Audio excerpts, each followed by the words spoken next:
Hello. Ooh, need to adjust this now. Hey, dude. I don't even know. Fuck it. Let's just go to the screen. Everyone can see Dink's weird ass profile picture until he gets back. Hi, everybody. It's been a bit. It's been a few weeks. As we're slackers. He goes weird. It's a great profile picture. What's up, guys? Life happens. Been busy. Last week, if you guys would have tuned into Coach Multi-Stream of Madness, we were live last week on Coach's stream, just playing some Fortnite for a while. Well, when my stream was wanting to work. When his stream was wanting to work, true. I forgot it crashed a little bit. That was a blast. That was fun.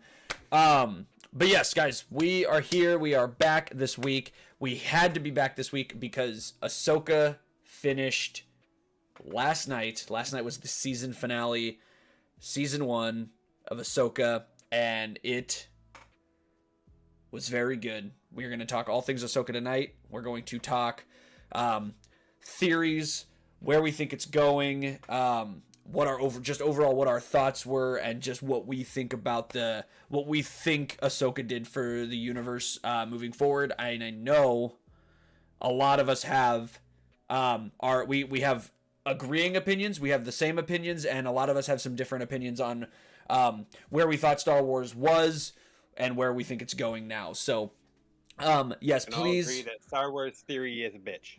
Yes. No, please. Exactly. Dink put it in the chat. Please like the video. Subscribe if you guys enjoy all things Star Wars. The notification. All things nerd shit. And hit that notification bell, guys, because it really helps us out. We appreciate you guys. There will be way more things that we talk about in the future other than just Star Wars. We will talk Marvel. Loki starts on Thursday. We are going to talk all things nerd shit, guys. Gaming, movies, TV shows, everything. Right now, it's Star Wars because Ahsoka is dominating the world right now. So, Coach, how are you? Yep. How's your week been? I have a toddler. Yes, you have a toddler. Tired. She is a cute fucking toddler, though. She is a handful, but worth every freaking second of it. Mm-hmm. So basically just continuing the grind on the workouts. We're hanging out with Zori. We did put up the Halloween decorations. If you haven't checked those out, they are on the TikTok. So, link is in the chat. Link is on the profile, guys, on the YouTube profile. We got it. We have a theme this year. The theme is Ghostbusters, and I splurged and got the Ecto one. Nice. We've got like a whole layout, kind of Ghostbusters, couple of Slimers, couple of ghosts, couple of haunted trees. It's pretty cool. Good. Other than that, we got the workouts. We got TikTok. We've got we had a little workout competition at our gym for colon cancer. It was a charity for local colon cancers, whatever it is. We just did it for the t-shirt. Well, I did it for the t-shirt. It was probably the worst workout ever. We got through it. We did it. That's about the just dumb workout or just a of- hard workout? It was 5 stations of military type workouts or military type exercises. So we were in adult division, which means instead of it being team where one person does one workout each station, everybody does every workout every station. So it was going through it sucked, but once we got to the stations where it's more built for me, like the running, the outside stuff, the athletic stuff, like then it got easy for me. But other than the other stuff, the worst one was called man makers, right? You have dumbbell weights, so they counted how much weight you had in the dumbbells, right? But you had to do a plank, push up, jump up like a burpee, press, and that was one. Jesus. So it was they call them man makers and they suck horribly. But other than that, I'm good. Good. How's been you, Mister? I'm the only one that goes to see Nickelback. I'm good. Alone? I'm good. No, actually, the arena was actually sold out. I mean, you are talking to somebody who lives in Nebraska, and Nickelback was in Nebraska. So, if I would have to say Nickelback has a presence anywhere, it would definitely be Nebraska. Isn't Nickelback the one that got petitioned out of running for a Super Bowl halftime? I don't know that. I have no idea about that. Maybe they were. I don't know. I will just say I'm a Nickelback fan. I stand behind that fucking proudly. I love Nickelback. If I was Nickelback's manager, I wouldn't fucking be doing this. I'll tell you that right now. If I was Nickelback's manager, I wouldn't be doing this. I'd be living with I'd be having some money because they make money regardless of what you might think of their music, what anyone might think of their music. They make good money. They're very popular. Whether it's negative popularity or positive popularity, they have popularity, and I enjoy their music. I grew up listening to their music. My dad and I grew up listening to their music, so very good. It was not better than my first concert. The first concert I ever went to was Metallica, and that will forever be my favorite concert I've ever been to. That concert was sick. But yeah, no, we that was fun. Just kind of been on the grind, one stream a week. Not doing a whole lot, just streaming Thursdays right now. The Saturday college football streams have not come to fruition like I thought they would, just mainly because almost every Saturday since the season has started, whether I'm working or not, we've been busy. Like, we've been doing something. And that's continuing. That's kind of why I kind of backed off of it with you. Like, I'm like, yeah, I'd love to do it, but I just don't have time to set it up. Right. Here and we had all these ideas, and I think it would have worked. It's just, ever since the season started, I've worked half the weekends, or actually, not true. I was on vacation for one of them, and I worked the other half, and the other half, so then, like, was gone for one. I worked the other two, and then the other three, my wife and I and our friends, we've had plans, so I haven't been able to just kind of set up, and I would like to sit down and turn some football games and have some gambling stuff on my screens and just do that with anyone that would be interested. I just haven't had. I feel like doing it for an hour isn't enough of a commitment, because I feel like I'd get everything set up, everything started, boom, get an hour into it, and then shut it off. I just feel like there's really no time to do anything there. So none of that's really come to fruition. I still would like to do it. I would still like to try and do it, but won't happen this weekend. I work this weekend, so I can't do anything this weekend. But yeah, I would like to. But like I said, been streaming once a week, streaming on Thursday, so I'll be streaming tomorrow, guys. Gonna be playing some Fortnite. And we'll probably be doing. We'll see. I want to buy Assassin's Creed Mirage, Assman's Creed Mirage, as Coach would call it, Assman's Creed. Because I want to play that. It's the newest Assassin's Creed.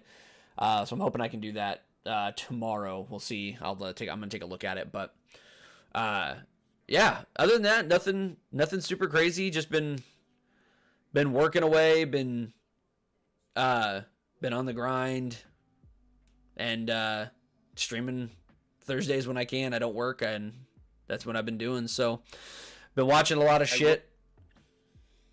Sorry to cut you off. No, you're good. I will say that this is the first year in many years. Well, basically because Zori's old enough, I can do other things. But I am still interested in the college football between Prime and UFC, all of the Pac-12 teams that are fucking rocking out. Yeah. Like, I'm getting up, putting the tablet in front of Zori so I could turn on game day. Like, but maybe it's just because of time, because I didn't have it because I'm not coaching this year. So it's like I have time to sit down and actually digest it and be like, all right, what game's on? Like, going through, texting you and Ian and being like, fuck yeah, what the fuck's going on with Nebraska? Yeah. And listen, like I said, college football is, I love college football. It's one of my favorite things in the whole world. But yeah, and I'll put this out there, maybe a little tease for something to come in the future, possibly with the two goofballs here, maybe possibly sometime down the road, maybe next year, who knows. But regardless of what you may think of Prime, Deion Sanders, he is, I will say, he has been good for college football because of the publicity he gives the sport, whether it's good or bad, he's been good. So, I can say this, I like it way more than the fucking NFL right now, but. Well, because Pittsburgh just got handled by a rookie head coach and a rookie quarterback. That too. The fucking Steelers confused the hell out of me, dude. Fire Matt Canada. Hashtag fire Matt Canada. But yeah. So that's kind of what I've been doing. Just kind of a whole lot of working and streaming on my one day of free time, and because my evenings right now I'm getting home at 6 with work, and I getting home by 6:30 ish, and then eating dinner, and by the time I'm done eating dinner it's fucking almost 8 o'clock at that point. So I mean, I could stream, but like I'm usually in bed because I gotta get, right now I'm working my mid shift, so I'm working like 9 to 5:30 or 10 to 6:30, and I hate it. That's a weird time to work. I feel you, because when I usually used to stream 8:30 to 11 or 9:30 to 11, it's like I am done because I have to get up at 5 for usually my workouts at 5. Yep. So it's like I'm going to sleep.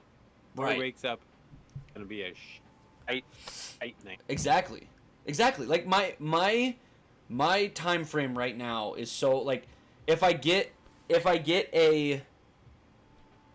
some time, like right now I sleep. I'm in bed by 10 because I'm just so tired, like just work right now is just kind of taking it out of me. So like, and then I eat dinner, and then the dinner just makes me more tired. Like I just want to fucking lay down and go to bed.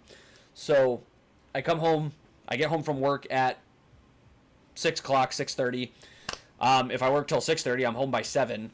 I eat dinner, and then by the time I'm done eating dinner, I have maybe an hour to sit down and relax, and then I'm in bed. And then I sleep, obviously. I'm up by 6 or 7, and I get showered and get cleaned up, and then I gotta get ready. I gotta leave for work by 8:30, so I don't have enough time to stream in the morning. So my hope is, if we can get another person hired who works kind of side by side with me, they'll be more of the afternoon person, or they'll work more of what I'm doing now, the 9, the 10 o'clocks, and I'll work the 7 a.m.s, and I can be off by 3:30, 4 o'clock, and I can stream for a couple hours before I eat dinner, and boom, Bob's your uncle. I can actually maybe get another stream or two in a week other than just my one. So that's my hope. We'll see if something changes, hopefully here by the holidays, but we'll see.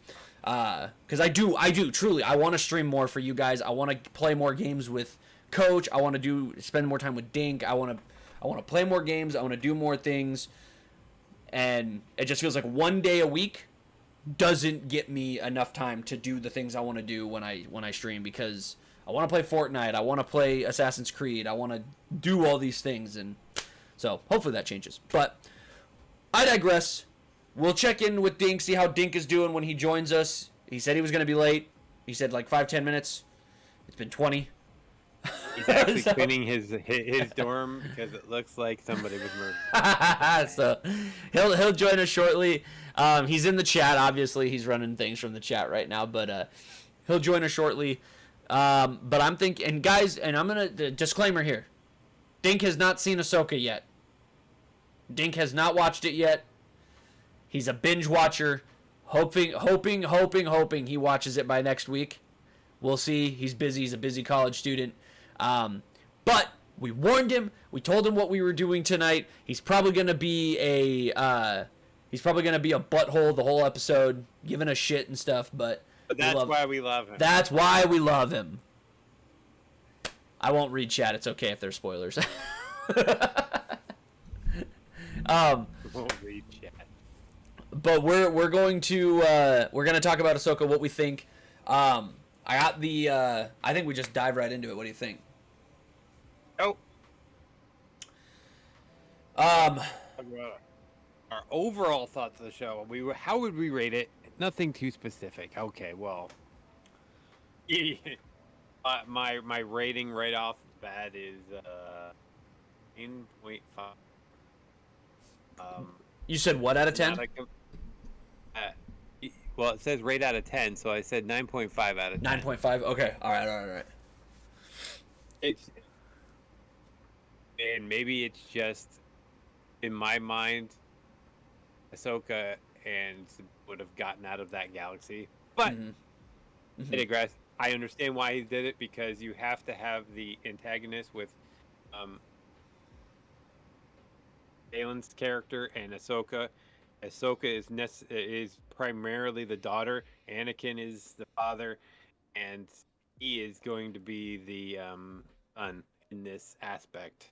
Yes. How Sabine ends up surviving, but we do have that Skeleton Crew show coming, and it's supposed to tie in, and maybe that's the way they get Ahsoka and Sabine back. Mm-hmm. Who knows? Yeah. Like my Those whales overall, are still in play. yes, my overall thought. I don't have it rated as high as you. I am a 9 out of 10. I have it at a 9 out of 10. I truly think this is one of the best things Star Wars has put out in a while. Oh, sounds like Dink is back. I truly think this is one of the best things they've put out in a while. I agree. I do like the choice to have Ahsoka and Sabine not make it out. And interesting enough with the whole Balin thing, I love that. I love that even though Ray Stevenson passed away, they didn't go in and rewrite the ending to change what happens with his character. So I'm very intrigued to see what they do there. I'm very happy they did that because I was worried that they went in and maybe changed the ending after he passed away. I'm hoping the recast they do, because they're gonna recast him. Well, if they get the guy that played Wolverine's brother, Sabretooth, Leave Schreiber. I think they can make it so that he looks pretty damn close, or they get permission from the family that they have a stand-in and does it. But yeah, you still need an actor with chops, and Ray had chops. Yeah, he did. What's up, Dink? So yeah, looks like good pizza. What up?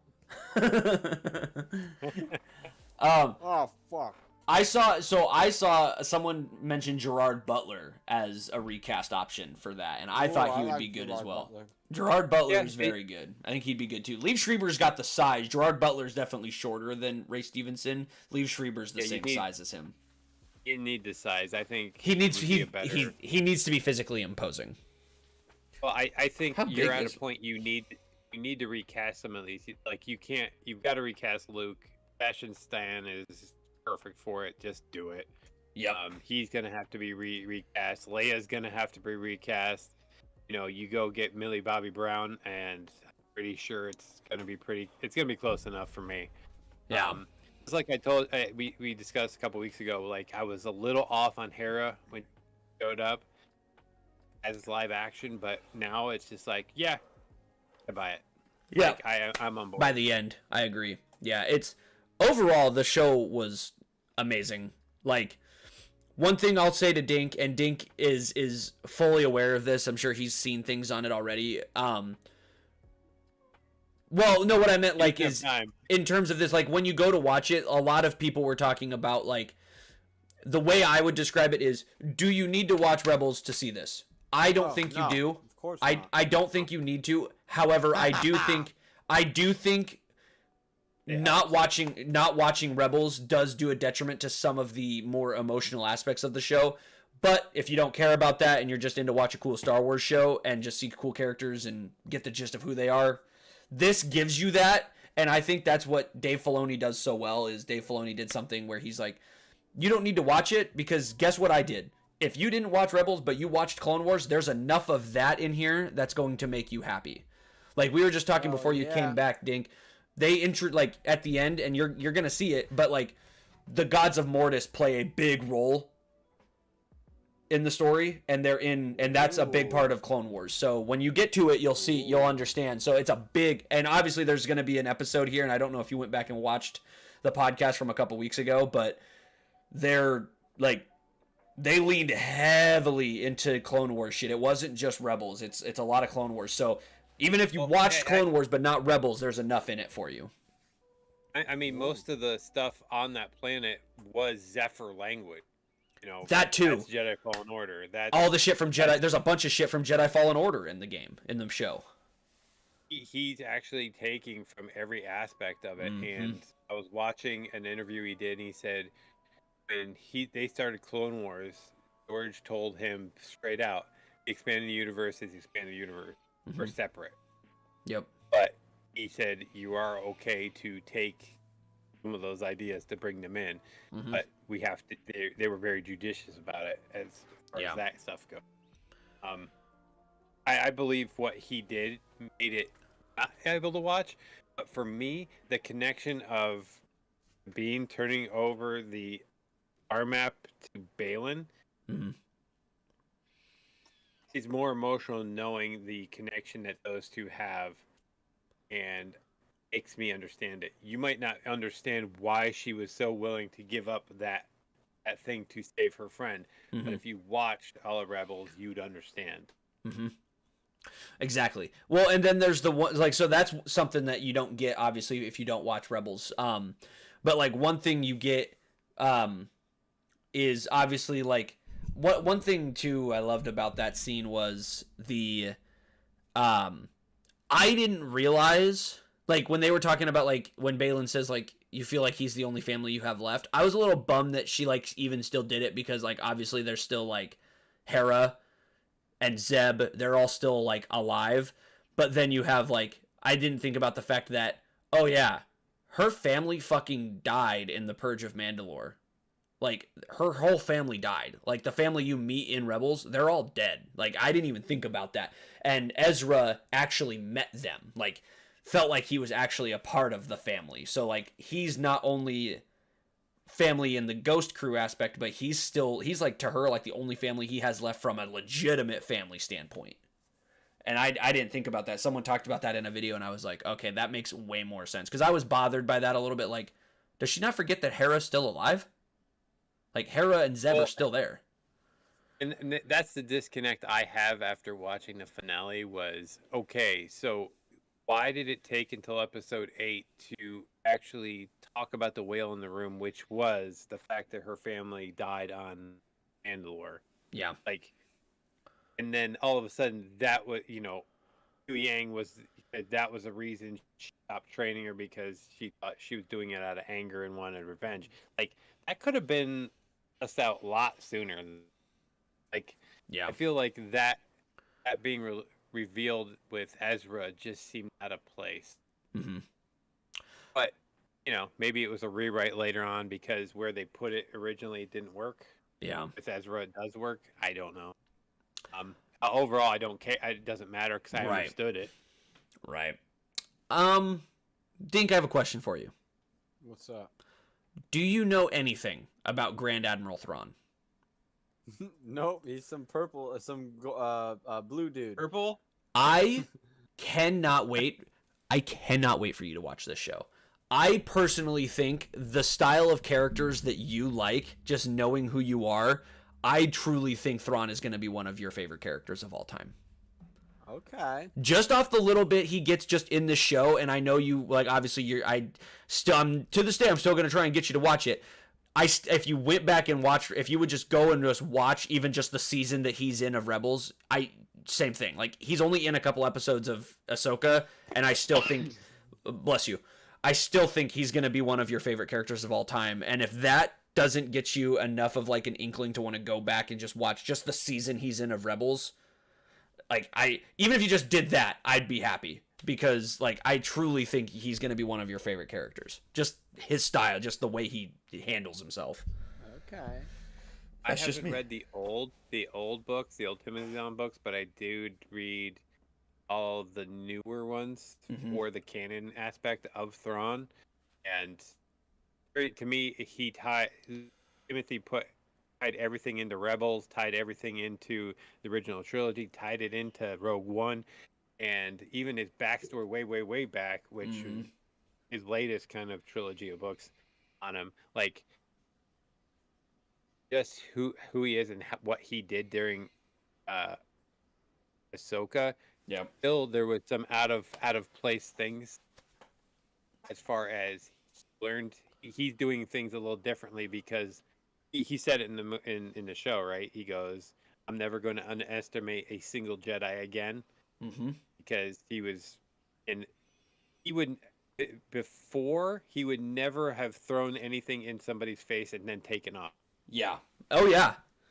Like, he wouldn't have said it, he just would have gone.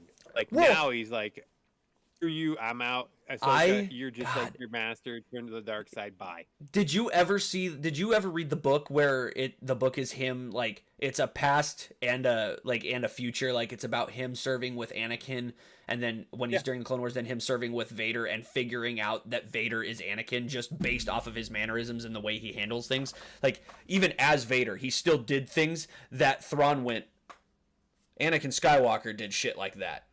And then he figures out just from sheer brain power, figures out that Anakin is Darth Vader, and just throws that in Ahsoka's face in the show. Like, that was crazy.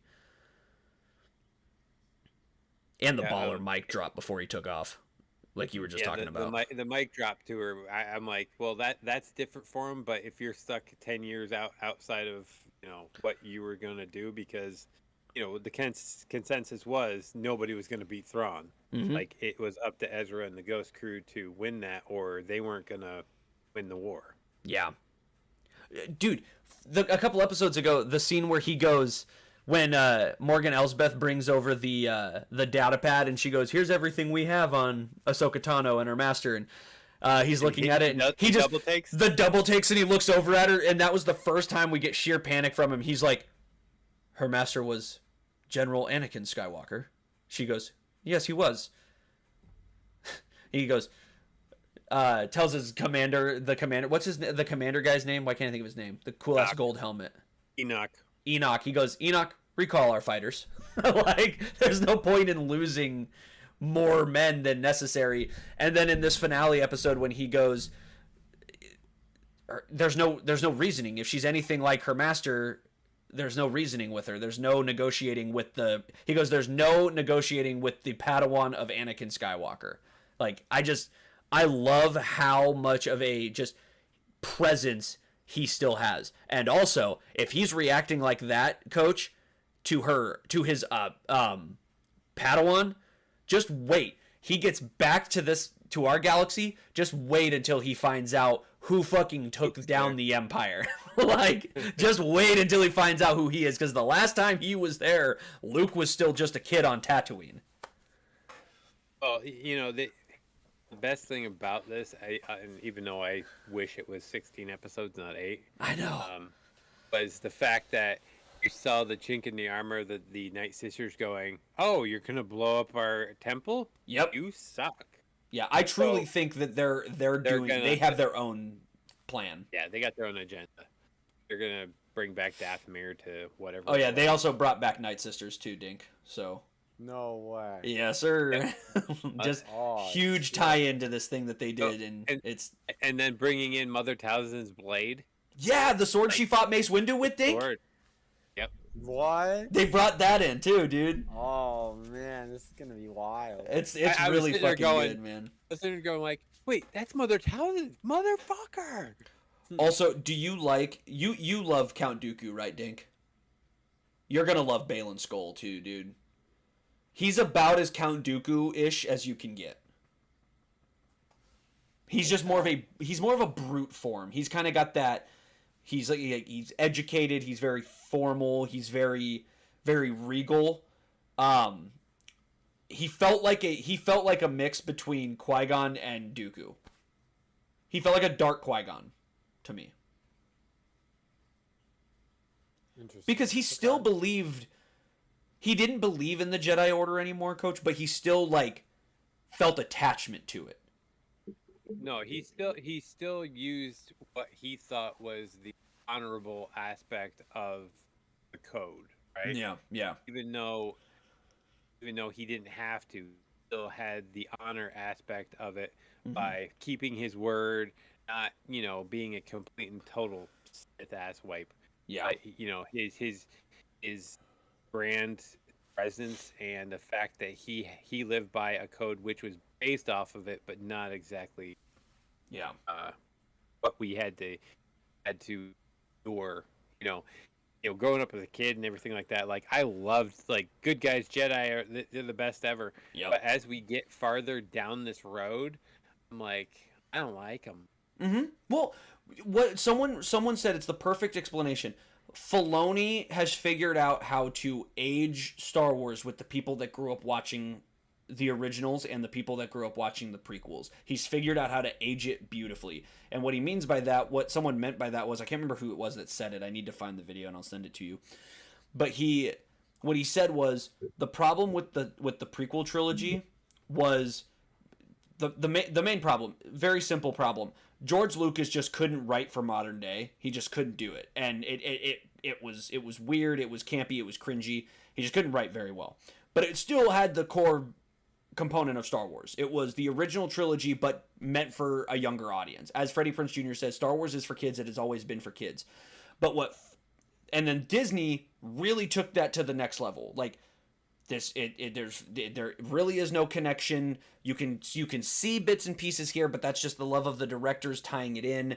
But like Disney, like Star Wars it's still for kids. It's the Star Wars feel. You got the Skywalkers, you got the Jedi, you got dark side, you got light side, etc. What Filoni does is Filoni takes the core values of Star Wars. You've got the Jedi, you've got the Sith. The people that grew up watching the originals are now your age, Coach. They're my parents' age.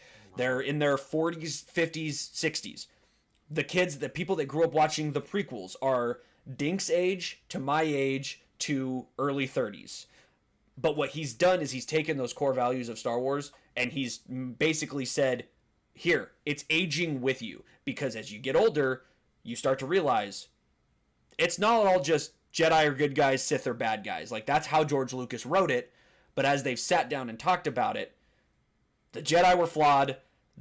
Obviously the Jedi are flawed like the Sith are flawed. But a lot of the Sith still do have some reason behind what they're doing. They're not all bad. Like, you've got a Count Dooku who is truly wants to try and make the galaxy a better place. He's still a Sith, but he is truly trying. He's got good motives. And then you've got the Sidious, who is he's pure evil. And then you've got Yoda, who's all good. And then you've got the Dookus, and you've got the Qui-Gons and the Mace Windows in the middle that kind of muddle the waters, and they don't dive into those characters enough. And that's what Filoni's trying to do with Ahsoka, Luke, trying to dive into those characters of they're taking the emotional aspect and building on it, and Filoni does that so well, and that's why I can't wait for everything else he's doing. And he's bringing in the new generation, the Rey generation with Grogu and Mando. Yep. And even some of the dialogue that he had with Sabine and Ezra, where he asks her, "Oh, the Emperor's dead." That's what they say. You know, right? That kind of line was kind of. I picked up on right away. I'm like, all right. That was just an homage to nobody actually believes he's dead kind of. It was also kind of a throwaway line. Gotta And bring Mace Windu back, man. I still think there's a possibility they could at some point, but I don't know how I'd feel about it. There's no need. I agree. There is a point where bringing people back just because it's like the whole Minoc or I think he's number one on the list of people that should have been brought back since the beginning. He fell out of a 500-story building. But listen, Anakin would just jump out a building and let's go, Obi-Wan, let's go fall down, like 10,000 feet and just land on a fucking space pod and then just keep, doing our car chase scene, whatever. But Mace Windu falls for a little, like he can't recover from a little bit of electricity, a little jolt. He can't recover from a little tase. There's a difference between willingly jumping and being electrocuted, your arm cut off, and then thrown out a window. Also, if you pause it, come on, man. If you pause, totally I'm gonna say this though. If you pause that scene at the right moment, one, he was completely brain dead. He got electrocuted so much, his brain was mush and probably shit himself a couple times. Come on, man. It was like 3 seconds. Like, Luke endured way worse. And Luke was fine. Here's the problem. Mace Windu was such a great character. The problem is we didn't really get to see what he could actually do as Samuel L. Jackson because we saw it in the animated aspect, right? Yeah. So that's what we want to bring back. He's alive, so that means he's alive. He's got to be. He's like, I want him to be alive. He can't be alive in the Filoni universe. It's canon. He was in his 50s then. He would be in his 80s. That is true. Timeline, he'd be old as fuck. if he's Okay. alive. Like if they go back and do So a he'll be series 80 that's then. in the order in the time of the Order 66, that's not a cartoon in a live action. Okay, bring him back in there, but he can't last too long because he's not down the road. He's not in anything down the road. I think the only thing you could maybe bring him back in where he could play some kind of an interesting role where maybe he ends up sacrificing himself for something is maybe in the Bad Batch. With that timeline, Yeah. maybe he does something. He comes back. Bad Batch finds him, and he helps the Bad Batch, but he ends up dying in the process. I think that's a possibility, and I've seen that somewhere, but I don't know. Only getting 16 more episodes of that, so I know. no. That's gonna tie into the cloning thing they're doing with Sidious now. So you add into this storyline's gonna set up 7, 8, 9, and the biggest problem is we have that big gap. So they're filling in the gap, right? Yep. We all know what happened. It's 20 years And they got to fill in. That's the problem, right? You already know the end game as far as episode 9, episode 8, episode 7. So it's like, all right, you're filling in this gap with this great story. Yeah. But how great would it have been if we had Dave do this from this inception to 7, 8, and 9? I know. Like, I'm really... That's the one thing I think... That's my biggest what if. Like, what if Dave Filoni had all this control when they did 7, 8, and 9? Like, because we've got 20 years to fill in. That's a lot of time. Like, right now we're only maybe, 2 or 3 years past episode 6. We've still got 17 years. I think we're 10. 10 years? So we still got 10 years to work with. 10 years to work with, ish, roughly, in that ballpark. So we'll see what he does. The next thing I want to bring up, my 2 new favorite Star Wars themes of all time are in this show. Balin's and Thrawn's theme are 2 of my new favorite themes. Here's my thing about the themes. I don't pick up on them. Oh, see, during the show. I I don't listen for those. Like if I like the 3rd or 4th time where I watch it and going through it, like if I'm watching Rebels for like the 20th time run through or 50th time run through, whatever number I'm on, like I'm like, yeah, like that I can pick up the themes, but like first few times I'm like, I'm not even picking up themes because I'm so focused on what's going on, their facial expressions, the dialogue. It takes me a bit. So my thing is, I am the same way. I don't pick up on it as much. Like, I watched someone who talked about the I was watching the new Rockstars breakdown of the finale tonight with Rihanna, and he was talking about how in the scene at the end when you see Anakin again right at the end of the episode, right before you see him, Kevin Kiner sprinkled in Across the Stars, the love theme between him and Padme. I didn't catch that. And then I caught it again after the rewatch. I was like, "Oh, that is in there. They told you right the fuck away that you were gonna see him." But like, to me, because I don't pick up on them, if I catch a theme right away and it catches my attention, it's fucking good to me at least. Because when I heard Balin's, the fucking piano keys, like his theme with the piano, fucking insane. And then Thrawn's theme had my fucking jaw on the floor. Like that theme when he entered finally for the first time in the show. And then my other one from the shows that's in my top 5 is the that Praetorian Guard theme from Mando season 3. When the Praetorian Guard killed Paz Vizsla. That theme when they walked in was fucking insane. That was so fucking cool. It was a baller theme. I have it on my Spotify now. Like that's how good they are. Like they're just great songs. But that was something I wanted to bring up. Like we always talk about like the great themes that Star Wars has Duel of the Fates, Across the Stars, Leia's theme, the Force theme, and then you talk about like these shows, some of these themes that these shows have given us are fucking slept on as hell. Boba's theme, for God's sakes. Boba's new theme. Like I think they just get slept on, but that was just kind of you get overshadowed by like a bantha. Yeah, you know, the dumb shit that people were like, that's not Star Wars. Like, shut the fuck up. But Star Wars I don't theory, care. I bitch. think it's funny as hell. Like everybody forgets, like throughout the Star Wars, like there's dumb jokes. There's Yeah. stupid looks. There's just cringeworthy nonsense because that's real life. Cringeworthy is real life, Mhm. and I don't care about stuff. I think it's just funny because you wouldn't expect Boba Fett to be doing that stuff, but Mhm. okay. I mean, it's like the complaints right now is like, oh, he's not Ezra. That's not Ezra. I'm like, did you watch Rebels at Yeah. all? No, it's Because 100% Ezra.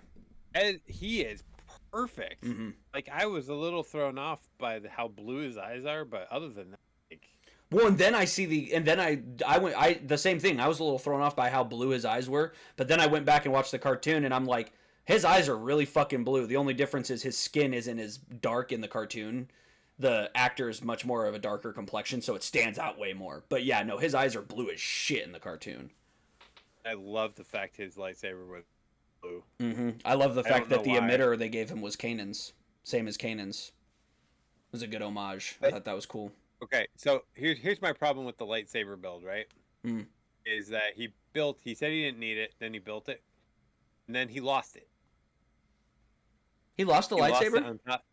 Yeah, he didn't have it on him because he lost it when they were fighting the undead Death Troopers. Oh, I need to go back and watch that. I Which- might have missed that. Which the Death Troopers, I fucking love that, especially when Yeah, the shot dude zombies? in the face. Yeah. Shot the dude in his face, you could see the jaw, like the decayed jaw underneath. Yeah, I'm that like, was fucking damn. crazy. So, Coach, what were your thoughts? Oh, well, actually, hold on. Before we go into that, overall thoughts to the show. Where do you rank this among all of the live action Star Wars shows we've gotten? And if you'd like, you can split up Mando's seasons 1, 2, and 3. Then Boba Fett, Andor, this, and am I missing one? Is that the only ones we've gotten? Bad Batch. No, you just know, live Bad action. Batch. Live action. Live action. Is it just those? Yeah, that's Andor, really Ahsoka, Boba, Andor. and then the 3 Mandos. Yeah. Where do you rank? How do you rank your live action shows? Yeah, Ahsoka's number 1. It's not even close. And then it's Mando season 2 because that storyline and the ending of And the that ending. was Yep. fucking badass as hell. I put Andor there. I still haven't Because- seen Andor. You haven't? Oh my god. No, I haven't. I It's- haven't. I heard. and I've here's- heard nothing but good things. I just haven't gotten around to it. And here's why I like it, Dink. It's because 100% no lightsabers, just fighting the Empire, dirty, just doing anything they can, doing the nasty, gritty stuff that he talks about in Rogue One, about doing the things that he's not proud of, or Yep. things that would be termed war crimes. Like, Yep. doing that stuff, like, you got to see it, you got to feel it, and the locations on the shoots were amazing. Mm-hmm. I mean, you got Andy Serkis playing a pretty awesome role. Oh, you know. oh, Andy Serkis. Andy is in it? Serkis is Now in I it. have to Great. see it. One of the best performances, probably the best performance he's ever given, was in one scene.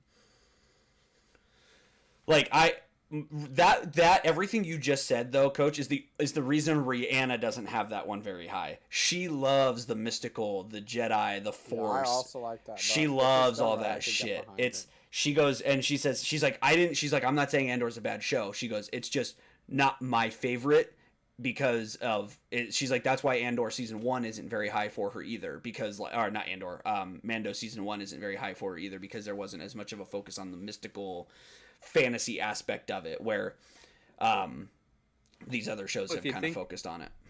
I mean, if you think about it, Bad Batch, there's no mystical force driving that. There's no. Oh, we don't like the Bad even, Batch. I mean, oh, you don't? It's okay. It's not our favorite right now. I like season 1 more than season 2, but Agreed. whatever. Season But 1 is when better it than comes season down 2. to it, the story still has so many non-force sensitive or as you see now that apparently if you have lineage you can become a Jedi. Mhm. Affected the story that we didn't see. In the main movies you saw the main whatever force, but there were people that didn't have the force or did not know they had it, like Mhm. Leia, like Han, Chewie, Lando, like all of these characters that weren't one with the force in the sense of being talented in the Force, as they said in Ahsoka. And there's just so many stories that you could go from there. Solo is it's become one of my favorite kind of prequel movies. Even I'm over the fact it's a different actor. Yeah, it's good. Love Solo. I'm over the fact it's a different actor. I think Emphas Nest is a great freaking character that they pulled the switcheroo on you. I think Beckett was a great character. None of these people are Force users, and there's just so much you can dive into. And even though that Skeleton Crew show, the Jude Law or whatever his name is, he's a former Jedi again, but he's running around with 8 kids that aren't. I'm hoping. Yeah. I'm with you. I have Ahsoka as my number 1,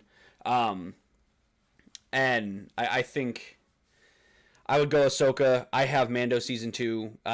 Solely again the story of that one and the ending, absolutely fucking insane.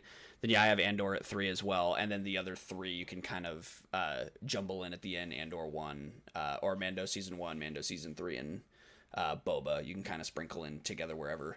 I'll take Boba over the other Mando years. I'll take Boba over Mando 1, but not Mando 3. Mando 1 has become just very unwatch. It's not the rewatchability is not as good because of everything that's happened since.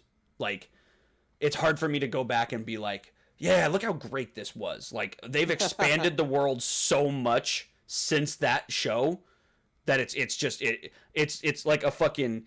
It's like a penny on the back of an elephant right now. Like, there's just so much they've expanded on that that first season, other than finding Grogu, it really barely matters.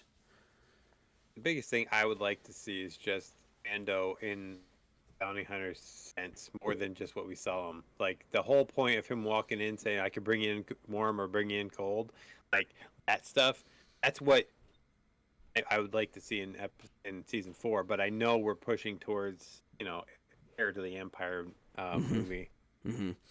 Which brings me to just kind of where we think it's going from here. Because we're going to get a lot of L's.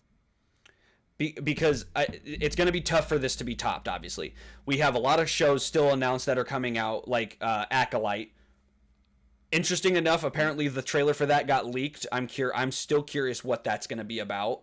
But it's late High Republic era, leading into Phantom Menace. It's not our timeline. It's way before. I'm very curious to see how that show goes because Filoni has been overseeing that one, so I'm very curious. That's his job now, so he better goddamn do it. So that's why I'm not as worried about it, but I'm curious. And then because everyone's talking about is the villain of that, is the main bad guy of the Acolyte series going to be Plagueis? No one knows. No one knows who the overall bad guy, the overall villain of that is going to be. And we get young Yoda, I think. And young Yoda will be in it as well. Ooh. Yeah, I think they said Yoda's going to be. I think they're saying he's 500. 400, 500, so he's young peak Yoda, peak Yoda, yeah. Well, he was 900 in the prequels. Yeah, I know he was 900 years old. Was he more powerful than he was in the prequels? When he was 500, was he more powerful? You think? From what I've heard, he was more athletically powerful. He's all the Force shit you saw him do in episode 3. He was more of the jumping around like you see in episode 2, more lightsaber combat. And not as strong in the Force, or around the same. Not as strong as he was. Not as strong in the Force as he ends up being in 3. He's much more. Do you think? He's much more of an Anakin type level fighter. Not so much. Probably more powerful though. Obviously. Yes. Yeah. So do you think that version of him would have whooped Palpatine's ass, or you think it would have been around the same? No, because it was that whole duel was who has better mastery of the Force. Okay. If it was young Palpatine, I think young Palpatine would have got bodied by young Yoda if it was a lightsaber duel. Young Palpatine in any age of Yoda would fuck him up. Yeah, old Palpatine against young Yoda, old Palpatine wins. Well, what do you mean by old? Like What he like was in 3. OT or? Yeah, I'd go. Because Yeah, I would say honestly, original trilogy. I feel Yeah. like Yoda beat him in saber combat, and then he resorted to the Force, and then he still was kind of losing, but then Yoda just flew farther because he's smaller, and The then and only- then he lost the high ground. He was losing because he couldn't handle Yoda. That's why he was running away and then just used stupid ass tricks. Yeah, That's so how he I got the feel upper like hand on him. I feel like Yoda would have won that battle if like the environment was different, and he wasn't gonna fuck around because he knows high ground is the most OP ability in Star Wars, so he wasn't trying to mess around with that, so he ran away. My other, real quick, as we're talking about how powerful these guys could have been at different points in their life, one of my other favorite parts about Ahsoka, Coach, was the World Between Worlds scene where the Force was trying to teach Ahsoka, like, trying to get Ahsoka to listen, and, like, it showed us Anakin with the, like, Darth Vader Anakin, like, without the suit.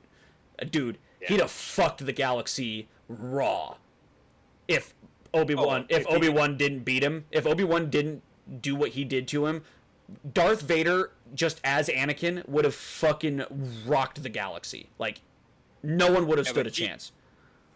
I don't think he would have been Darth Vader in the public if he didn't get wrecked by Obi-Wan. I think he would have been Anakin Skywalker.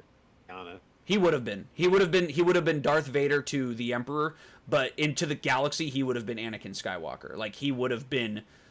Yeah, just like Dooku. Everyone knew who he was. Everyone says this is Anakin Skywalker, but to the Emperor, he's Darth Vader. He is the Sith Lord that is basically destroying everything in his path for the Emperor to make everyone kneel, basically. Like, he would have fucked the galaxy raw if he didn't become a robot.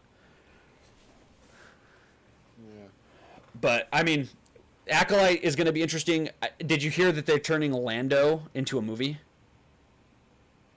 Well, you have to, especially if what's his face is going to be a part of it. I mean, he is like 89 years old. Billy D. We need to get it in before Billy D. becomes a Force Ghost. So I agree, because what I've been hearing is Billy D. is going to be like recanting us. It's going to be like him telling a story. Well, it's going to be just like in Solo when he was talking to the thing, mm-hmm. and he was telling stories about what was happening in his life as his memoir. I think it's going to be a lot like that. And Mm-hmm. Glover plays him perfectly as a younger. Oh yeah, that I think you capitalize on how great Glover did, how great he was, and I think you need to give me it. It needs to be a buddy cop show with him and the new young Han Solo actor just getting into all kinds of shenanigans. And do you? I'm curious what your thought is. I feel like I know what Dink's thought is going to be on this. Do you capitalize on the tease you gave with Maul at the end of Solo? You have to. I think so too. You have to bring Maul back. Let that go. That was Not let that go. At the time, that was the saving grace of that movie. Everyone saw that ending and freaked the fuck out. You have to. You have to capitalize on it. I had people yelling at me. Is the second that hologram, I said, "That's Maul. Mm-hmm. That's goddamn Maul," and people were like, "Shut up!" And then I heard people go, "Who is that?"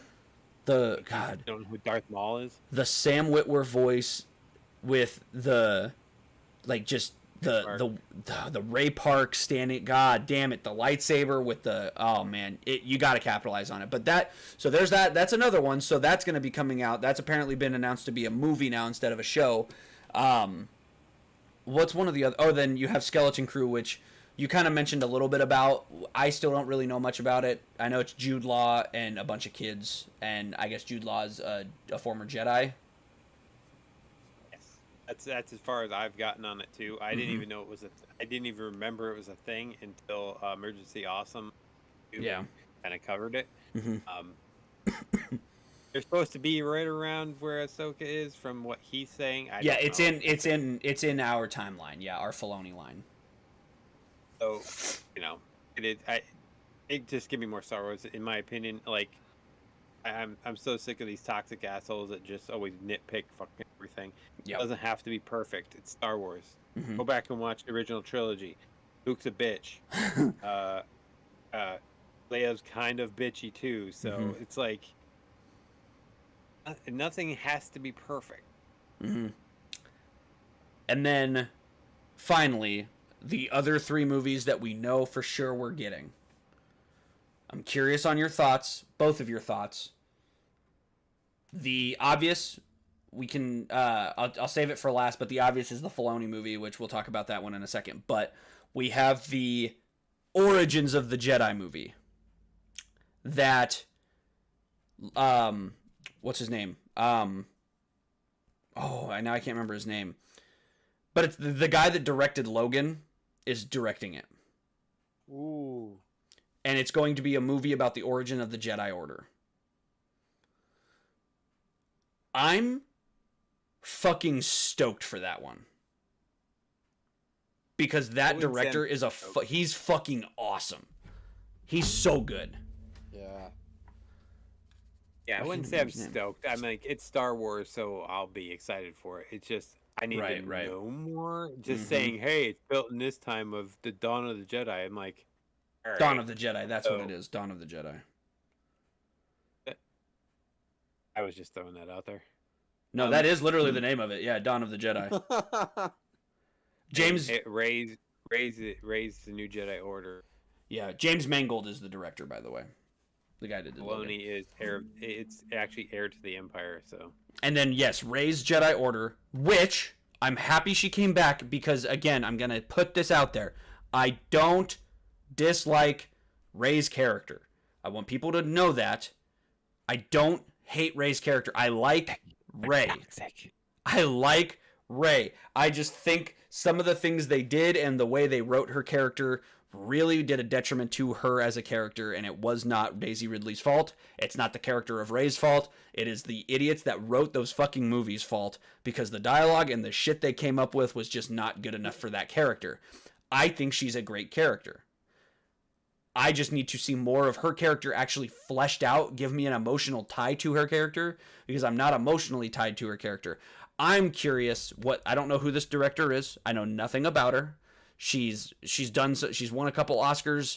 I don't know anything about her. I don't know anything about her writing style.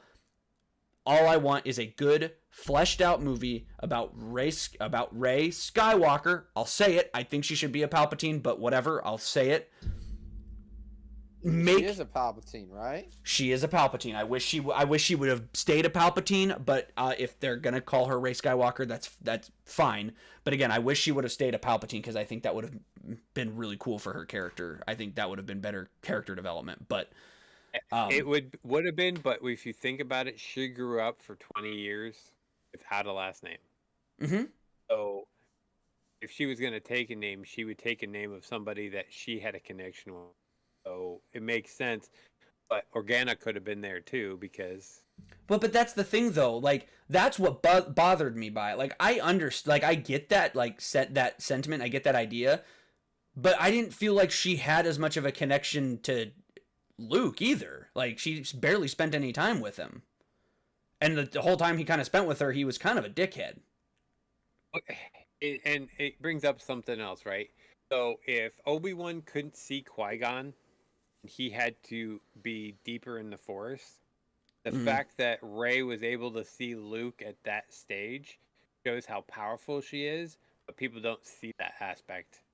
Yeah. As Obi had to train and get his mind right and come to balance himself before he was able to see his master's Force Ghost. He was able to see not even her master's Force Ghost, but just some dude that she just locked on to would be like, you're my main goal right now. So it's like that's kind of the power aspect of it.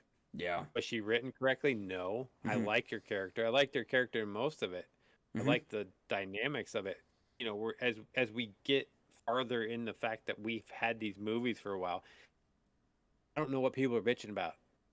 Like, yes, Luke's not what we thought he was, but for what right now until Dave fixes it, that's what Right, exactly.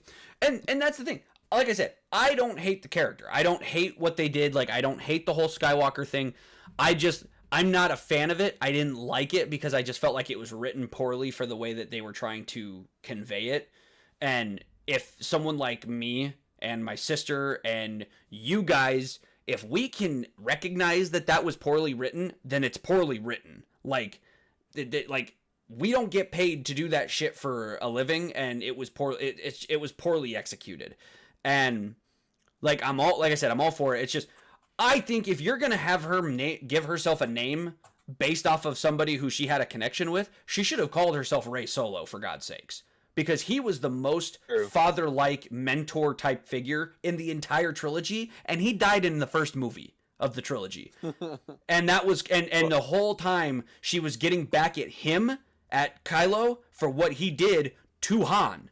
Like, that was the whole thing. And that was kind of where I got the disconnect. And I was like, and for me, who's a lover, I love character development. You find out you're a Palpatine. Should have been found out in episode 8. Like, it should have been a legitimate thing in episode 8. It, like, obviously, classic scramble. There was no connection, no communication. She finds out who she is in 9, but the character development should have been she finds out she's a Palpatine in 8, if that's what you were going to go with. I still think it should have been a Kenobi, but you find out she's a Palpatine in 8. The whole episode 9, she's trying to take down Palpatine, a clone of Palpatine, whatever. It's the biggest test. She fails. She succeeds, and then she should embrace her name. I know it's a dark name. I know people hate the name. But I think she's going off on her own to start a Jedi temple, and what cooler, more badass thing to do than to start a Jedi temple as Rey fucking Palpatine, the granddaughter of the most evil fucking person in the entire galaxy for the last 60 years, is a fucking Jedi, and a good one. That to me is I love that in terms of the comeback story or the character development aspect of me. But again, if you want to do the whole Skywalker thing, I'm cool with it. I just wish they would have written it better. But we've all spent fucking hours talking about that. Like, it's just, it's what we got, so we're getting it. The best thing I heard was that in the character, the guy that plays Finn, is actually up for coming back. Mm-hmm. With this, he needs to come back and get trained. That's a big deal. Yes, make him a Jedi, or be trained. If this is 15 years after the events of episode, oh yeah, true. It is 15 years after 9. He should be trained, and he should be part of the actual storyline. He should already be a Jedi. Mm-hmm. Yeah, and Poe better. I mean, everybody that we've been introduced needs to be in it. Like, Poe needs to be in it. Like the 3 from the sequels need to be in it to be able to push. Yep. 3. Yep. You didn't have on here Taika Waititi Star Wars. I read, the only reason I didn't do that is because I Googled it and I read somewhere that apparently Taika Waititi mentioned that it's not happening anymore. Oh, did he? It was kind of an offhanded comment, but it sounded like he's not doing it anymore. I'll double check, but when I looked it up, it sounded like he said that it wasn't he wasn't doing it anymore. Let me find it out though. Hold on. Yeah, September 12th. Inside the Magic, Taika Waititi confirmed Star Wars movie is not moving forward. It seems that it was a long time ago that it was confirmed he'd be heading to Star Wars franchise. Fans were excited about this fact that, though it appeared, get the fuck out of here, ad. That news had slowed down on the project. Lucasfilm CEO Kathleen Kennedy confirmed Waititi was still working on the film despite Kennedy's vote of confidence. Waititi confirmed that his efforts had not yielded significant results. So yeah, saying he's a busy man. Where's the thing? Hold on. I want to find his quote. Oh yeah, okay, so here it is. During Toronto International Film Festival, Taika gave a hilarious and impassioned speech about the work of director Sean Levy. While the speech was designed to honor the works of Levy, which ultimately did, Waititi also revealed that Levy's achievements would likely lead him to the Star Wars franchise. He was certainly right about that. Star Wars film. Waititi confirmed that his Star Wars film is not moving forward. Like a cruel, indiscriminate virus, he'll move on to another and another and another and another, and eventually probably Star Wars. And unlike me, let's hope he manages to finish the script for that. So it sounds like he was not able to finish a script. And Star Wars, probably Dave Filoni said, if you can't finish a script, then we're just going to move on to somebody else. And here's the thing, like, then don't announce these movies. Like, That was their problem. Outfit, the Rogue Squadron movie with Mhm. what's her face that did Patty Jenkins, yeah. Wonder Woman, yeah. Like, I was stoked for that because I knew it would be no Jedi, just be like Top pilots Gun kicking in ass, like, space. Yeah. Yeah, no, that was Star Wars' problem before they brought in Jon Favreau and Dave Filoni. They announced so much shit, and they didn't have any plans for all of it. That's what happened with 7, 8, and 9, and they just had no plans for any of it. They didn't have any. They had just plans for these movies. They came up with these ideas and said, "All right, we're doing them all."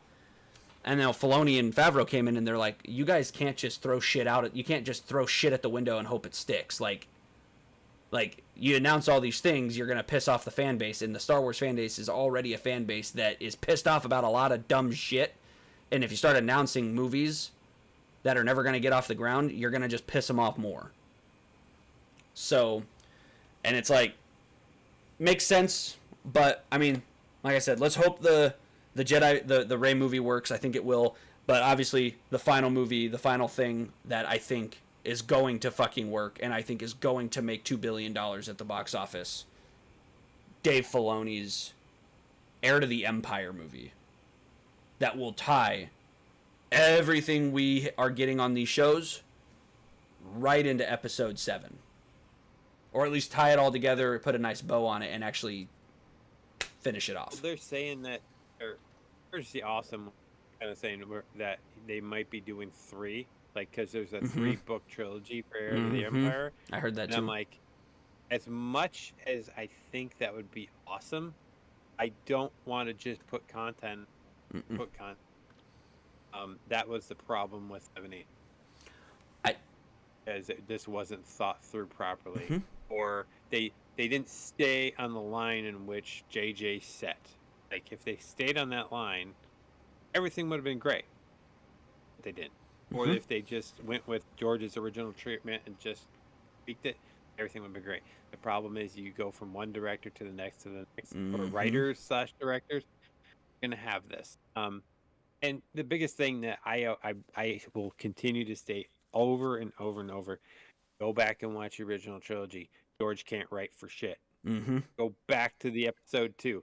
George can't write for shit. Like, remember, there's gonna be some bad parts of it that you're not gonna like, but just enjoy what you have.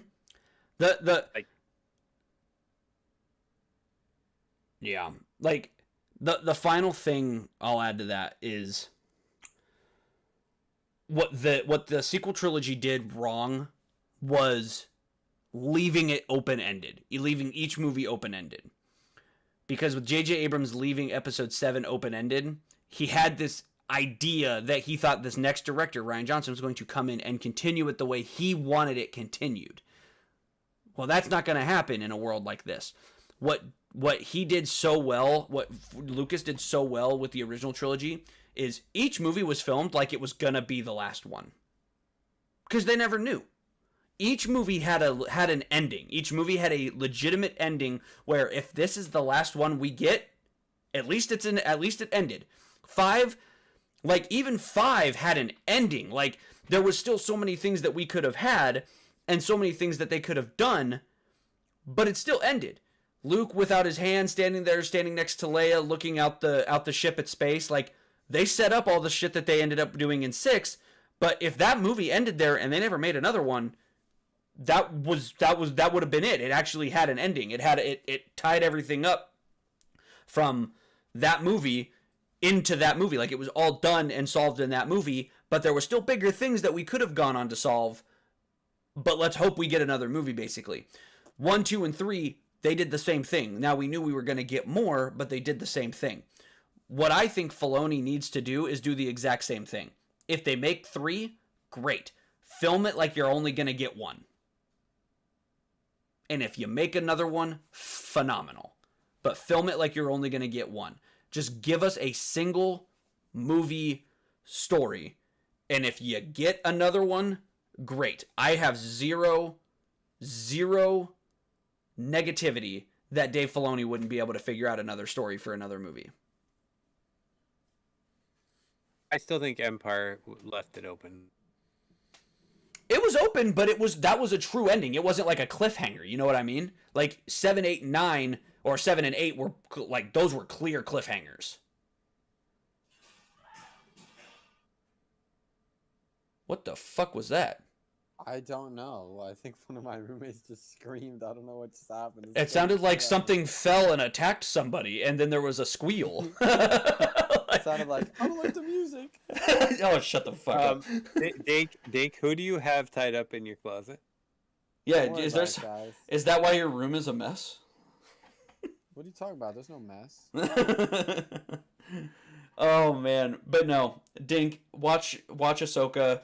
Please tell us, please inform us when you start watching it, because like I said, I truly do believe that 1, you're gonna love it, and 2, Thrawn is gonna be one of your new favorite characters.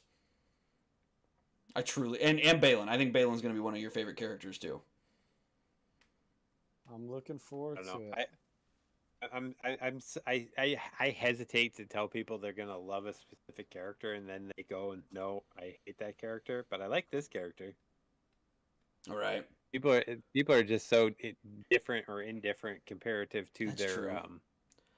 to their actual perception of stuff.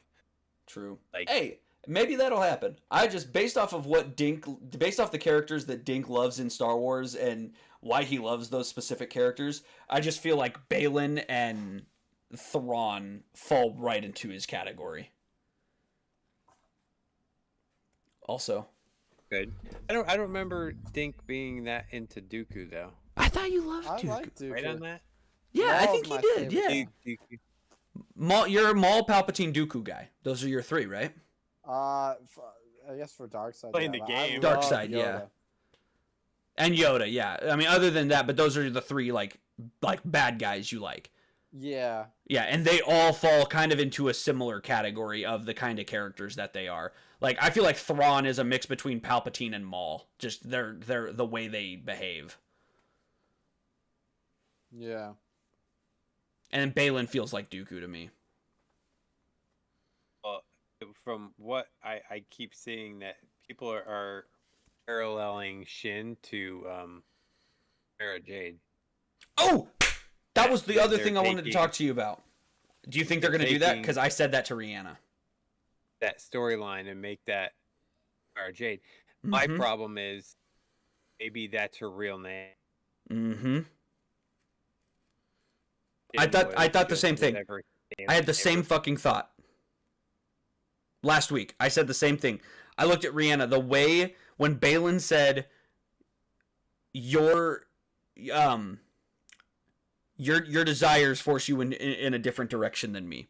When he said that, I was sitting there, I'm like, I literally paused it, and Rihanna knows about Mara Jade. Like, I've told her all about the character. And I paused it, and I looked over at her, and I said, is this Dave Filoni's Mara Jade? Is Shin Hati going to be Dave Filoni's Mara Jade? Is she going to somehow make it back and play this role of a mercenary and go after Luke Skywalker somehow, or have some kind of similar and have a connection, or make some kind of connection or run in with Luke Skywalker, and they end up a thing somehow in this story, however long it ends up being. Like, I had that same thought. I'm like, she's not truly a Sith yet, but she kind of borders on that edge of Sith. She's a dark side user. She's not very nice. Like, Mara Jade was a bitch when she met Luke. She was evil. Like, she was literally the right hand of the Emperor. Or like his assassin or whatever she was in the book. And she is sent to kill Luke, and she ends up falling in love with him. And she was a dickhead. Like, she was a bitch. She was actually the reason. She was actually the only reason it was very hard for me to read that first book. Like, the way she was written was so hard for me to read that first book. But I had the same fucking thought, Coach. Like, is Shin Hati going to be Dave Filoni's Mara Jade? I don't think that he would introduce a character that is that Mara Jade character without it being Mara. You think so? That's my. Her origin can be different than the book, so it's possible. Like, you went to that outlaw camp, right? And probably is going to become the leader of that camp because she can whoop all their asses. Like, and you look at, he was red-haired. At some point, the blonde will probably turn red. Maybe she takes on that name. And she has a mercenary army, like those people, the fucking, yeah, who knows, man, who knows? All right, the last thing I want to say. Dink, this is for you. Please watch Rebels. Watch anything. Yeah, just watch anything. Kaisen, that's what I'm watching. Fuck Jujutsu Kaisen. I love anime and I want to watch it too. Watch, I don't know, Ahsoka. It's done. There's 8 episodes. Oh, and Andor's still there with 16, so you got some stuff to. Did you watch out Boba Fett yet? No, Boba Fett. Yeah, I've seen Boba Fett. Have you seen all the Mando Season 3 of seasons? Mando. Yeah. You saw all 3 seasons? Like, you even watched all of the 3rd season? Yes. That was the one with what's his fuck, right? What's his fuck? Giancarlo Esposito. That was him. Like, he died in the end of that season. You saw that? Yes. Okay. I still think that was a I clone. forgot he died. I still think that could have been a clone, but I don't know. That'd be pretty Can cool I if ask, it was. How did Rian Johnson get the job? 'Cause up to the point of Star Wars Episode 8, Looper is the only the movie I saw of his that I don't even think it was that good. Looper was mid. I don't know. When he got that job, I said to myself, the guy who did Looper? I didn't love the choice. I'm still, like, Colin Trevorrow, I was on board with when they hired him to do 9. And I still wish we would have gotten his 9. I loved the No, because R2 can't die. Oh, okay. Other than R2 dying, yeah. Other than R2 getting destroyed, yeah. I still liked a lot of the shit that he did in that, but I think, yeah, I don't know why Rian Johnson got the job. I still partly blame J.J. Abrams for saying no to just doing the whole trilogy. He wanted to do another Star Trek, like a douchebag. I know, and it was and those were fun, but I'm mad that you were gonna say they sucked. I thought they were pretty good. They were okay. Like one was good. 2 I actually like more than most people. I really like that one with Khan. And then 3 was not good. The original Star Trek Wrath of Khan is fucking awesome. Mm-hmm. Yeah, my dad loved that. My dad fucking loved that. And my dad actually did enjoy the one with Benedict Cumberbatch. But, like, that's fine. Like, I understand that he was really tied into that story. But I still semi-blame him for not just doing the whole trilogy, because we live in a day and age where every fucking director, especially when they get their hands on an IP like Star Wars, is gonna make it their own. And Rian Johnson, like you just said, Coach, had done fucking really nothing to that point, and he really wanted to grab Star Wars by the balls and make it his own, and that's what Rian Johnson did. I respect it, I do, but what he did to me was not what I grew up like. That just didn't feel like Star Wars. His movie just didn't feel like Star Wars to me. Yeah. JJ's did. Actually, 8 probably would have been the best out of all of them. Instead of making Luke a bitch, he just go all in training Rey. Like, that would have made that better. Yeah, if he would have just, there's the thing with 8 is there's little things here and there in 8 where if he just did it the opposite or did it a little differently, the movie ramps itself up. It makes it that much better. Like, rather, like, Luke being a weird recluse, that's fine. That doesn't bother me as much as it originally did, because his master was Obi-Wan Kenobi. His master was Obi-Wan Kenobi, who did the same shit. Now, it bothered me that he ran away because he failed. I thought that was stupid. I didn't think he would do that. Because he is still... Everyone brings up, like, yes, but he's Anakin Skywalker's son. Anakin Skywalker was also a bitch. And I said, that's fine. That's fine. You know who wasn't? Padme. And Padme's his mom. And that was what bothered me. Padme was a fucking badass. Padme was the best part of Anakin. And, like, to me, Padme, the style of Padme's character, being Luke's mom, Luke wouldn't have done that. Like, I feel like it was, they took the fact that he was Anakin's son and made that his entire personality, instead of the fact that he's also Padme's son. And that's why the extended universe books about Luke were so good, because he was the perfect combination of Padme and Anakin, and Leia was also he was more Anakin than Padme, and Leia was more Padme than Anakin. Like, that's why Leia was in the books more powerful than Luke, because she was able to control it better. Luke and Luke was more emotional because he was more Anakin than he was Padme, and Leia was more Padme. She was more controlled. So that's the only thing about 8 that really, like, could it have been the best? Yes.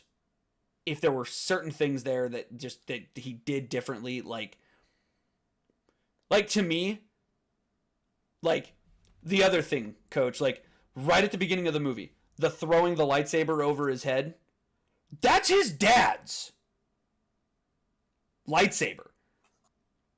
Yes, it made me laugh the first time I watched it, but the next couple times my dad and I watched, my dad goes, that's Anakin's lightsaber. That's his father's lightsaber, the guy he tried so hard to save and succeeded. And he just tossed it, not knowing where it was going to fucking go. And he just, like, tossed it into the... He just tossed it, like, to him, he was just tossing it in the ocean. Like, his dad's lightsaber. And being someone who has lost a parent, and I don't know if any of you guys, I don't know if you've lost a parent, Coach, or Dink, I don't know if you guys have, like, having lost a parent, something that symbolizes that, who that parent was, I wouldn't just fucking throw it over my shoulder. Like, that was the first thing, really, when I first started rewatching the movie and really kind of starting to dive into it, where I was like, okay, this is symbolic of Rian Johnson saying, hey, you know all this shit that you do love about Star Wars? Yeah, it's mine now. Like, think of it's out the window. There are things you thought about Star Wars, we're going to do it a little bit differently. That's fine. It just wasn't for me. That's why. Like I said, I don't hate, Coach, you like 8. I have a couple friends who enjoy 8. I don't hate it. I don't hate that they like 8. It's just not my Star Wars. I think 7 is truly a slept-on Star Wars movie. But it sets things up. Go ahead, Dink. I was just saying it sets things up well. I think it was a good start, in my opinion. And there were still things in that made me go like, ugh, like Rey just being able to randomly out of the fucking blue force, like, mind trick a stormtrooper, which is fine. They're idiots. Like, stormtroopers are idiots, so it shouldn't be so hard to do it. Like, and that's what Dave Filoni's doing really well in these shows. He's fleshing out the idea that everyone's got the Force. You just got to train yourself and know how to use it. And that was what bothered me, was she was able to use it without any training. But if you're strong enough in the Force, as we're learning, sometimes you don't need a whole lot of training. You can still just do it if you try hard enough.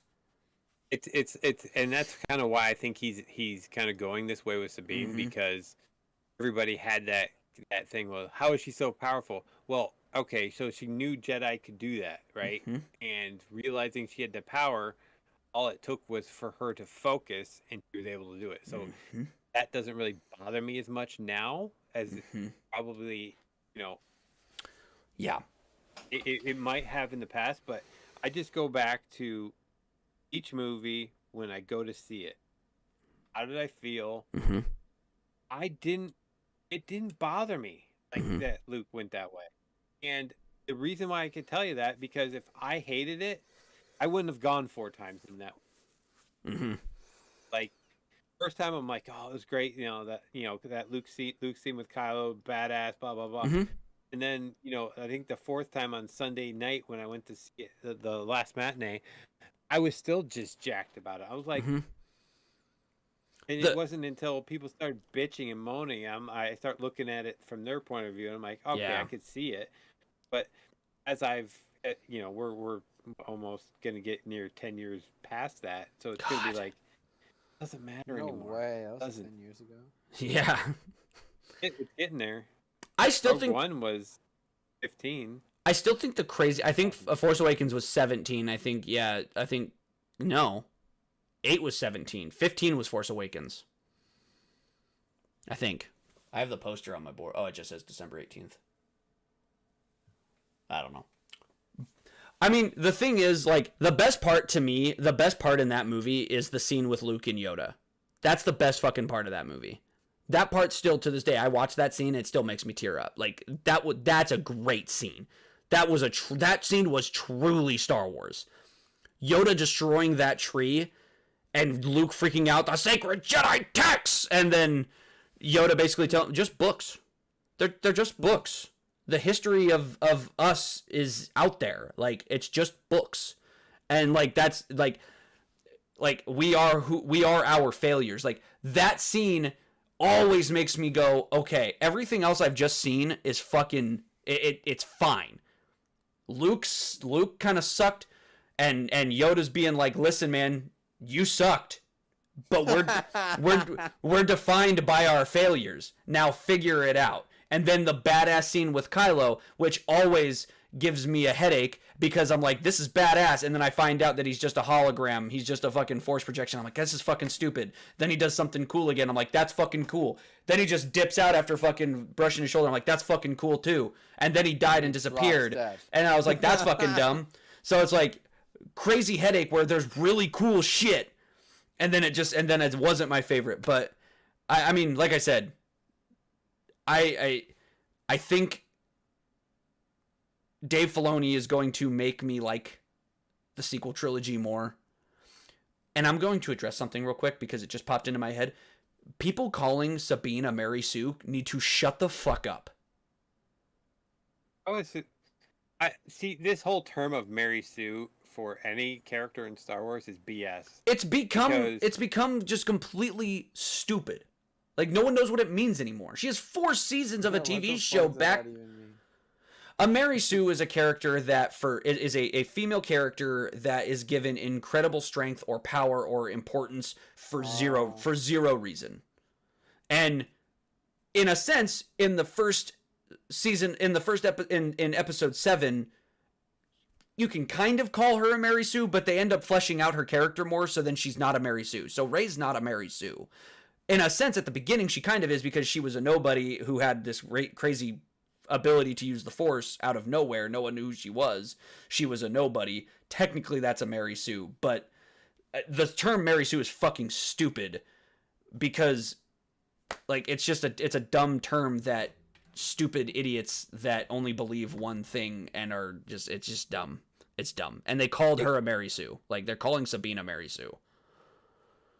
It's just so chauvinist assholes. It's misogynistic bullshit. Yeah, it handle a strong female character, but they seem to forget that they love Leia, who was the strongest character in that movie. Because Ben died quick, Han was just a douchebag making money, and it was Leia, the one that was just when she got saved. She took over. She owned that. She owned those guys. Told them what to do, and got back and saved the alliance. So for a Star Wars fan to just throw that term out with every female character is just asinine. Yep. It just shows you the lack of education that you have, Mhm. or lack of just open your eyes and look Mhm. and enjoy and take in. Everything will work its way out Yeah. on their. Like, So people love Padme. People love Padme so much, and it's like people forget that Padme single-handedly was the one stopping Palpatine from getting power sooner. Like, it took so long for him to get power because Padme stood in his way. She's the sole reason it didn't happen sooner. Like, it's 100% Padme because of what she believed and how she led in the Senate. And it's just like people forget about that shit. And it's just fucking, it's dumb. And Dave Filoni is doing things for Star Wars that I'm kind of sad that he wasn't around when they were doing the sequel trilogy, because I'm my biggest what if is, what if he was in the role he's in now in 2015? Like, how different would Star Wars look? He was, but he was doing Rebels. He was doing Rebels, and yeah, he was doing that stuff. But like, I meant like full creative control of the way, like the movement of Star Wars content, like actual TV shows and movies, like him and Favreau. Like, if he was in this role of making decisions of what goes out to the public, if he was in that role in 2015, how much different would Star Wars look? That's the problem where it comes into they were throwing shit against the wall and see what stuck. Mhm. So they let Filoni do what he did with Rebels. Rebels became, at that time, even though Dink has not seen it, it was one of the best shows. Mhm. I mean, and even at times, I think was better than Clone Wars. Mhm. There's times, there's moments. Except for season 7, but he did that one too. He fucking cooked on that. That he gets all of these projects under his belt, and then they're like, you know what? He actually is producing stuff the fans are liking, Mhm. going back to, they're rewatching. Mhm. I looked at my stats on Disney Plus, and I've been through Rebels 18 times. Yep. And that's because I'm kind of just putting it on with Zoe's around so she can kind of meld it. Yeah. So, you know, he's proven his worth. So he had to prove that aspect to Disney and to what's her face to actually Kennedy, get that yeah. position. Mm-hmm. And Which, and plus that Mhm. comes off of Marvel too. Marvel had one guy that was saying, here's a story from phase 1, boom, to here, boom, done. yep. All He right, had we're getting close to phase exactly. 2. We have to add new characters. Boom, boom, boom. Move on. He's the Kevin Feige. He's got people that come to him with ideas for TV shows or movies, and he makes the decision what the public sees. So like, I think, like I said, I think the reason Taika Waititi's movie didn't come off the ground finally is because I think Taika Waititi took these ideas to him with no script, and I think he's like, okay, get me a script and we'll see what we can do. And I just think Taika couldn't come up with something, and Filoni's like, okay, we're not gonna do it then. Like, we gotta get something done here if we want to continue to move forward with this, because playing fucking peekaboo with a script is not going to get the movie made. So like, either write it or don't. Like, and I think finally he just got tired of waiting on it and just said, all right, we're not doing it. I mean, he's been doing a lot of good stuff, so it's like, Mhm. even though you guys hated Thor Love and Thunder, he was in the middle of that while they announced that movie. So That's the thing. And I think he's just been, well, and he's also doing his own, like, he's, I don't know if you've seen it. I don't know if do you have HBO Max? Do you have Max? Yeah. He has a show called Our Flag Means Death that my sister fucking loves and my wife and I might watch. It's literally just a pirate show that he's written and directed, and he plays Blackbeard. And it's fucking What are you doing? It's fucking hilarious. What are you doing? And I'm gonna watch it, and but that's what he's been doing a lot of. Like, he's been doing that and then movies and stuff for Marvel. So I think Star Wars stuff was kind of on his back burner, and I think Filoni's like, all right, we gotta, like, Dink, seriously, let them out of the closet. let him out, man. Everyone at my campus is out the closet. All right. Yeah, I'm really excited. Dink, when you finally get around to watching Ahsoka, I want to do a podcast where I just want to hear what your thoughts are on it. I hated it. Yeah, we can shut up. No, And then we can just shut up and sit here and listen to you talk about it. dude, Ahsoka is such a Mary Sue, bro. Like, I can't even. People were literally calling her that at the beginning of the season. Coach and I talked about it a couple of weeks ago on the podcast that there were people calling Ahsoka a Mary Sue. Unbelievable, man. It is unbelievable. Here's my philosophy on it right now. I have unfollowed Our Theory, and anybody that's associated with him, where if we've ever been in his chats or anything like that, they come up with these just asinine things about Star Wars in general. I have just 9 of them.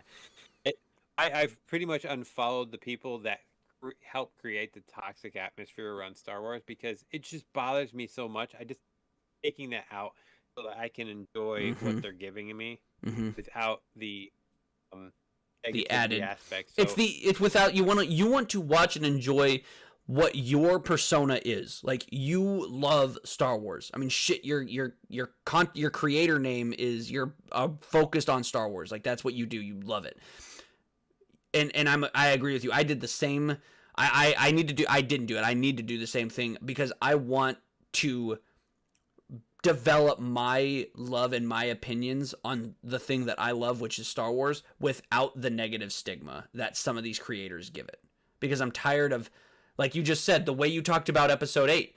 You want to just go in and watch episode 8. You watched it 4 times. You fucking loved it. And then you started seeing what all these fucking people were saying about it negatively. And then now you see the negative view of it. Like, I started to see the negative stuff early, but now, like, Dink and I have talked about it, and you have, and you talk about your decision on it. Like, a lot of my hate from that movie has come from those content creators, those creators, and I have slowly backed into because I've seen it a couple times since I've started stopping focusing on what those guys say because I don't listen to it. It's stupid. The movies, there's really good parts to that movie. A lot of it still just isn't for me. Same with 9. There's a lot of things in 9 that if it was just from the beginning fleshed out could have been great. But overall, that movie is just a mess. And it's just like I've tried to get rid of those negative stigmas because it really puts a damper on the thing that I love, which is Star Wars. And I think you're saying the same thing. Yeah, and ultimately, if you want, like, there's so much good content. Watch the Young Jedi Chronicles.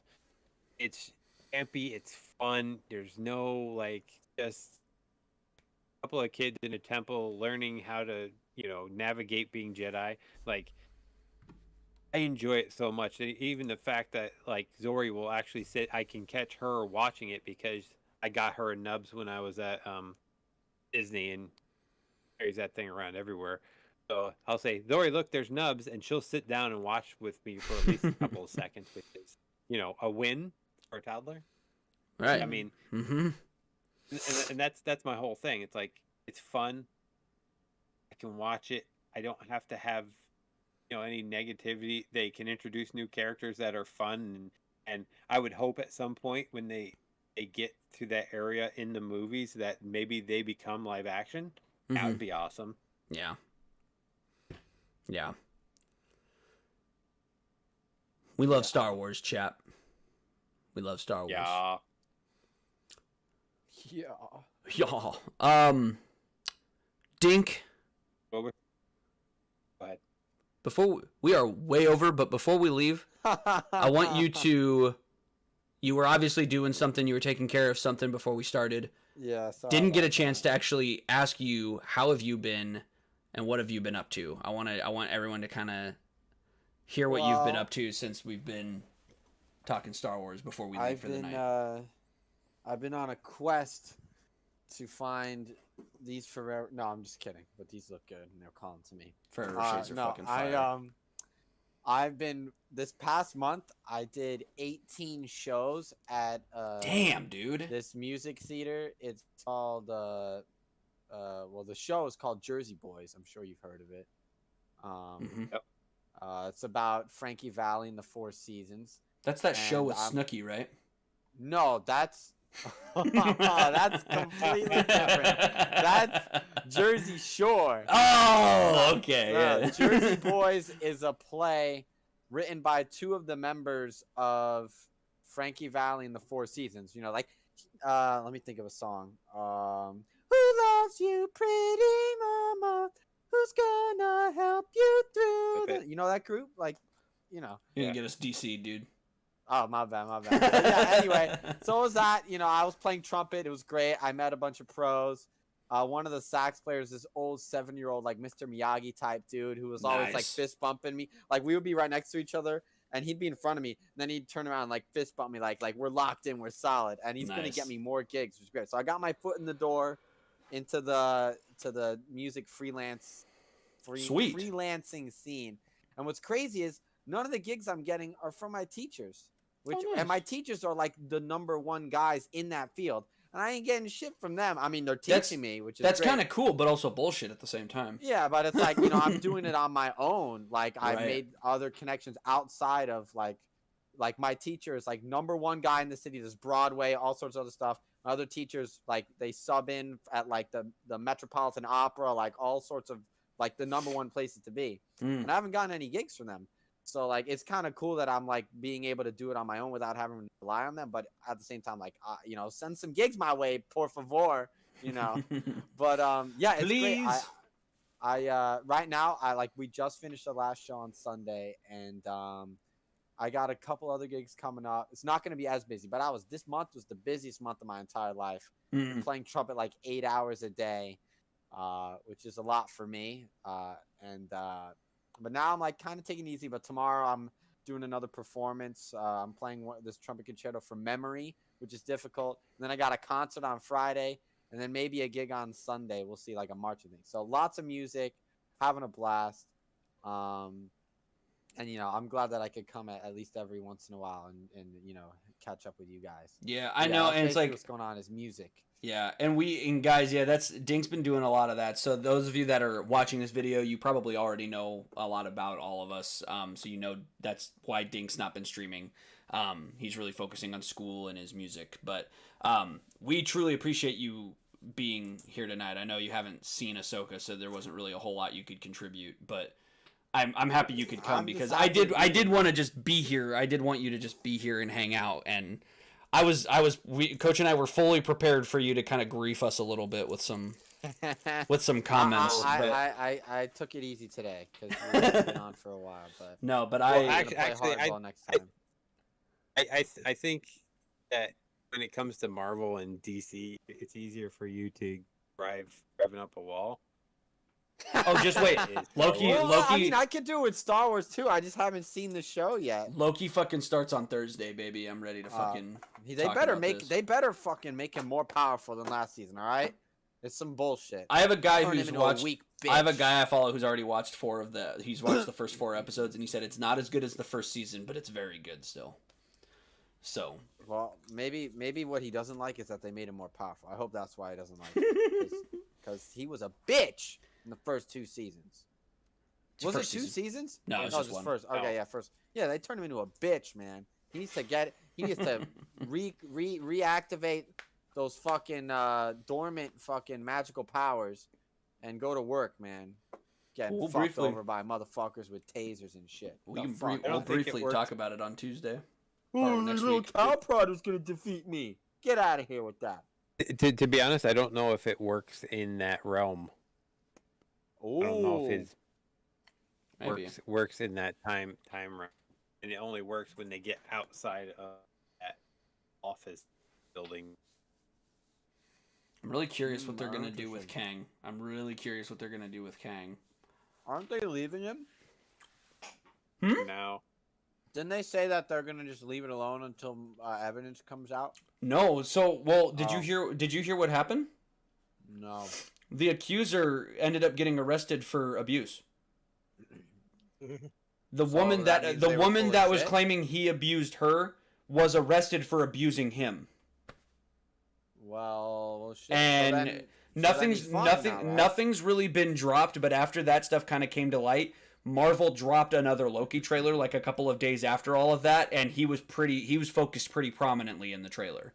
So he's still in the season, like he's still in the show. And from what I've heard is they have done nothing with his character in the show, but they're going to wait to announce him in future projects until shit kind of starts to clear up. But from what the things are starting to come out is that was there probably some physical domestic violence going on between him and his girlfriend? Probably, but it wasn't solely him. He's not the victimizer. He's also a victim in this, is what they've started to kind of see. But I'm staying away from it until all the facts are out. But that's what I just read recently, like before, like a couple weeks ago. Like the girlfriend that accused him got arrested for abusing him. So they've been arrested for abusing each other. So all the shit she was saying that she's never laid a hand on him was all a lie. So there's a lot of shit out there now that now they don't know if they can really trust her and really move forward with anything she said. So yeah, so there's that. That's what's going on with Jonathan Majors right now. But I mean, you're pretty in deep here with his character. So I'm curious how Loki season 2 is going to build off this version and what they're going to do with it. So, you know, it'll be funny. They just cast someone that looks absolutely like the complete utter opposite of Jonathan Majors. And he's like, "Yeah, I'm Kang. What's good?" Yeah, Adam Sandler. Yeah, it's like, "Yeah, what's good? I'm Kang." Or like fucking Jonah Hill's like, "The fuck is up?" Kang. Michael Cera. All right. Dink. Anything coming up this week? What do you got going on? In terms of any sort of online presence, no. Life. You know, I'll be in your stream or whoever's stream if I can. But yeah, just more music shit. I'm streaming tomorrow. Feel free to stop by. What time? I don't know, sometime in the morning. Christian and I are gonna for sure play Fortnite at 10:30. I mean, Christian can get on at 10:30, so I know I'll be on by then. Maybe. But I'll be on at some point in the morning. I'm gonna try and. Is it gonna be a long stream or? Maybe, I don't know. We'll see how I'm feeling. Okay. We'll see how I'm feeling. I don't got a mow in the morning, so we'll see how I'm feeling in the morning. I'll probably have breakfast and some coffee, and then I'll get home. But you're a hoe. Got him. Love you. No, I think I'm gonna do some Fortnite with Christian. I'm probably gonna still try and buy the new Assassin's Creed game. I'm gonna see how much it costs tomorrow, and I'll probably try and play that, but we'll see. But I'm gonna try and multi-stream on YouTube and on Kick. I'm gonna try and get it figured out in the morning, I think. So I'm gonna try and do that and see what happens and get out some content. But I don't know. I'll have to look into that. Yeah. But yeah, maybe I'll see you tomorrow. Coach, what you got going on? What you got coming up? Coming up? The multiverse Nothing? of madness. Nothing. Yeah, multi-stream of madness. The multi-stream of madnesses will probably come up when I have nothing better to do. So if I don't have to sleep, hang out with Lady Coach, watch Zori, I will stream. But what I got going on is I got a brand new Zori Bliss helmet print that I got to work on. Saw you talking about that on stream. Yeah, and I'm still working on my tanker. Now that I've lost some weight, I'm able to mod it a little bit differently now, so that's awesome. And I've got the TK Stormtrooper that I have to get out and start cutting. So I've got a lot of stuff that I'm not necessarily doing on stream. I don't know how much fun it would be to actually stream that shit, but when I do stream next time, I think I'm gonna be doing Legos. I got that's 3 sets here that I need to work on. I need to set up. I need to figure out a better setup before I get back into Legos. That is something that I have been thinking about for a long time, and I have yet to figure out the way I want to do my setup for that. Because I want to multi-stream it in the sense of TikTok and Twitch. But I'll be honest, 100%. I support 1 to 2 streamers right now, and one is Revan and one is Sonic. The only two that I have money into at Who all else anymore. is there even to support now anyway? Everyone else is retired. Retired or changed platforms, and I really don't, Or, watch not any in of the contact stuff they're with, doing. Not I'm not gonna put out names there, but somebody that goes to a different platform and it's really not my interest. I'm not gonna continue to throw money at. It's not where I'm at. I'm going to ask you about that when we're done here. I have a question to ask you when we're all done. Sure. All right. All right, guys. Got it.